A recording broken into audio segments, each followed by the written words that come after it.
మరో breaking news చూస్తున్నాం. సచివాలయంలో ఇవాళ ఉదయం 11 గంటలకు ఏపీ మంత్రివర్గ సమావేశం జరగనుంది. ముఖ్యమంత్రి నారా చంద్రబాబు నాయుడు అధ్యక్షతన మంత్రి మండలి సమావేశం కానుంది. ఈ సమావేశంలో పలు కీలక అంశాలపై మంత్రులతో సీఎం చంద్రబాబు చర్చించనున్నారు. రాజధాని అమరావతి నిర్మాణ పనులపై అధికారులను అడిగి వివరాలు తెలుసుకోనున్నారు. అమరావతిలో నిర్మించే జీఏడీ టవర్ టెండర్లకు ఏపీ కేబినెట్ ఆమోదించనున్నారు.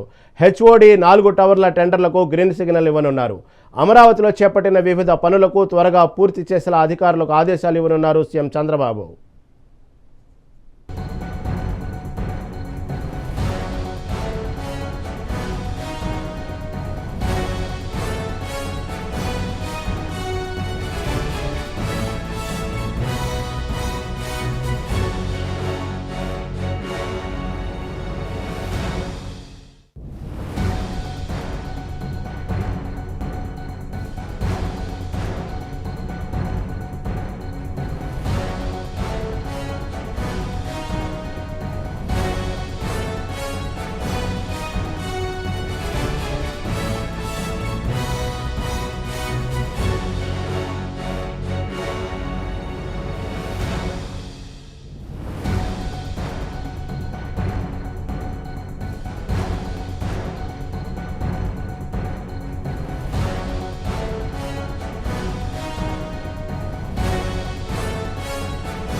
సచివాలయంలో ఇవాళ ఉదయం 11 గంటలకు ఏపీ మంత్రివర్గ సమావేశం జరగనుంది. ముఖ్యమంత్రి నారా చంద్రబాబు నాయుడు అధ్యక్షతన తన మంత్రి మండలి సమావేశం కానుంది. ఈ సమావేశంలో పలు కీలక అంశాలపై మంత్రులతో సీఎం చంద్రబాబు చర్చించున్నారు. దీని మీద తాజా అప్డేట్ విజయవాడ నుంచి మా ప్రతినిధి కృష్ణ అందిస్తారు. కృష్ణ, చెప్పండి, ఈరోజు చంద్రబాబు నాయుడు ఆధ్వర్యంలో మంత్రి మండలి సమావేశం అయ్యేగా వార్తలు వస్తూ ఉన్నాయి.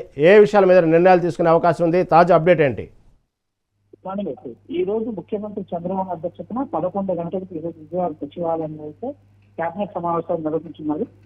ప్రధానంగా ఈ యొక్క కేబినెట్ సమావేశం ఏదైతే సూపర్ సిక్స్ హామీల్లో ఇచ్చినటువంటి తల్లికి వందనంతో పాటు రైతుకి ఏదైతే రైతు భరోసా చేసే పథకాలపైన కూడా ఈ రోజు అయితే కేబినెట్ లో చర్చించి ఆమోదం పొందనట్టు తెలుస్తుంది.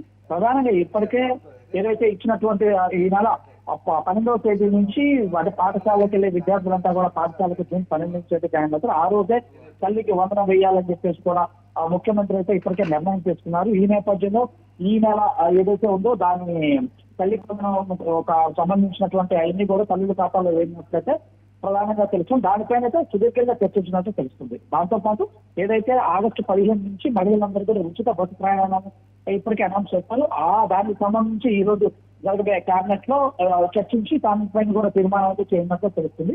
అదేవిధంగా రైతు భరోసా ఏదైతే ఉందో దానికి 3 విడతలు ఇవ్వాలని ఇప్పటికే నిర్ణయం చేస్తున్నారు. దాన్ని కూడా ఈ రోజు కేబినెట్ లో చర్చించి ఆమోద ముద్ర అయినట్లు తెలుస్తుంది. అదే కాకుండా ఏదైతే ఇప్పుడు రాజధానికి సంబంధించిన పనుల విషయంలో కానీ వాటికి సంబంధించిన ఆ టెండర్ల ప్రక్రియకు సంబంధించిన వాటిని కూడా వాటికి ఈ రోజు కేబినెట్ లో అయితే తీర్మానం చేసి ఆమోదం పొందినట్లుగా మనకు ప్రధానంగా తెలుస్తుంది. దీంతో పాటు ఏదైతే గతంలో సిఆర్డీఏలో ఏదైతే ఆమోదం పొందినటువంటి ఏదైతే బడ్జెట్ ఉందో దానికి సంబంధించి దాంతో పాటు కొన్ని ఇండస్ట్రియల్ కి భూములు కేటాయింపులు చేస్తున్నారు. ఆ కేటాయింపులు చేసిన దానిపైన కూడా సుదీర్ఘంగా ఈ రోజు చర్చించి ఆమోదం పొందినట్లు ప్రధానంగా అయితే మనకు అర్థమవుతుంది.